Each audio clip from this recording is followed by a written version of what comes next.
Dami nagre-request. Meron pa raw akong mga kulang, nalimutan. Pero sa totoo lang, talagang hindi ko naman na sinama yung iba kasi unang-una, maliliit lang na details. So, dahil nga may mga bago pa akong ipapasok, o sige na nga, para masaya, magde-debunk muna ako ng mga bagay-bagay, okay? Kung naalala ninyo, bago ma-reveal si Leon doon nga sa pinakabagong trailer, meron nang lumabas di umano na leak picture nitong ni Uncle Leon. Kung mapapansin ninyo, ang buhok ni Leon dyan ay ibang-iba dito sa bagong hairdo niya sa RE9 trailer. At kung titingnan mo mabuti, yung face model ni Leon dyan, although isa lang ang hulmahan, ay mapaghalata mong hinango talaga sa Resident Evil 4. Lagyan lang ng mga balbas-balbas at mga wrinkles. So, hindi yan totoo. At ito pa nakakatawa. Meron daw kasing kumakalat ngayon, trophy name di umano ay From Rookie to Old Wolf. Kung saan nakasulat doon, after a lifetime of sacrifice, your name becomes legend. Sleep well, Leon. Sabihan ko na kayo mga kaangas, ito ay isang malaking kalokohan. Tingnan niyo mabuti at i-analyze kung i-zoom in ninyo. Ang buhok ni Leon dito ay ibang-iba sa buhok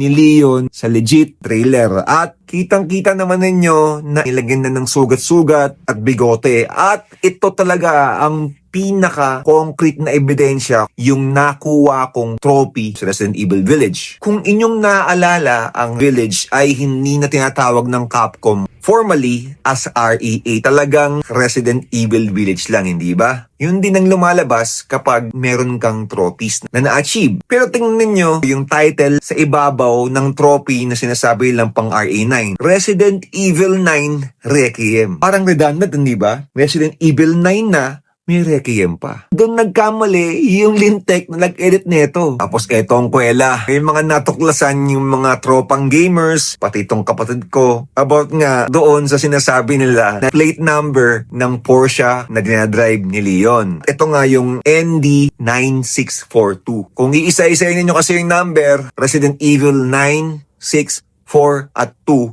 lahat ay nandoon ng ating bida na si Uncle Leon. Okay, makes sense. Pero ano raw yung ND? Dito sila nagkakagulo kung ano-anong teorya ay nasa isip nila. Pero ang pinaka-likely na ibig sabihin niyan ng ND ay North Dakota. Kung saan doon daw di umano nakaregister yung Porsche, pwedeng mali pa rin ako. Kasi nga naman, kung iisipin ninyong madeded si Leon, pwedeng end. Mag-i-end sa 9 ang journey ni Uncle. Pwede rin namang never dead, not done, never defeated, at kung ano-ano pa na related sa buhay at adventure ni Uncle Leon. Kuwela, diba? Pero itong mas interesting. Marami ring nakatuklas na simula pa lang daw ng unang trailer ng Resident Evil Requiem, ando doon na raw ang pangalan ni Leon. Kumbaga, good time tayo ni Capcom. Kasi nga naman, kung makikita niyo sa pictures dito, kapag baliktad ninyo yung screen, makikita ninyo, nandun na yung pangalan niya all along. LE0N mismo doon sa RE9 title screen. Meron akong nabasa sa forum, popular raw ng papula yung title screen kasi nga raw palapit na ng palapit sa kapamakan si Leon. Baka raw dun sa next na trailer sa January ay pulang-pula na yung title screen or yung paligid ng title screen, which means madededs daw si Uncle Leon.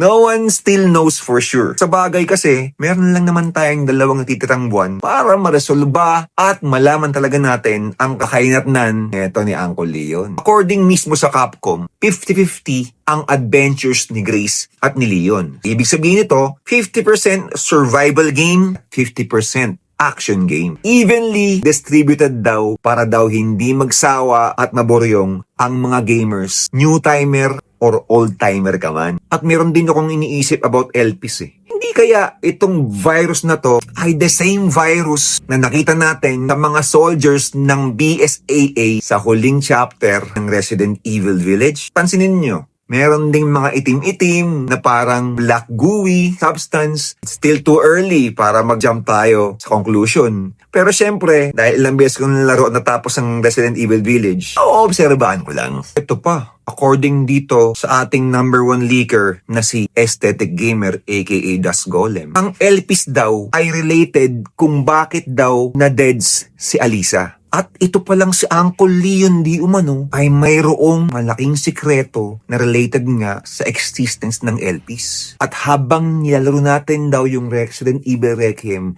ay unti-unti nating nare-realize kung ano yun. Lalo tuloy ako nakukumbinse na when mo sa sikreto, baka naman talagang may sakit si Uncle Leon. The close gloves, the black jacket, halos ayaw niya ipakita ang lahat ng pati ng katawan niya. At the same time, may makikita ka ng kulay itim sa leeg niya. Habang napanood natin na tinititigan niya ang mga sintomas ng Elpis sa screen. Uulitin ko, hindi nyo kailangan paniwalaan, okay? Basta kapag tama ako, isi-share ninyo yung video na to, ha? O, paano mga tropa? Sibat na muna ako. Salamat sa pakikipagkwentuhan nyo sa comment section, na. Kwentuhan pa tayo uli ngayon. Muli ninyo akong kulitin at muli ninyo akong sabihan kung ano yung nakakalimutan ko, okay? At pag-uusapan natin ngayon yan. Follow na ninyo ako. Huwag nyo kakalimutan. Angas!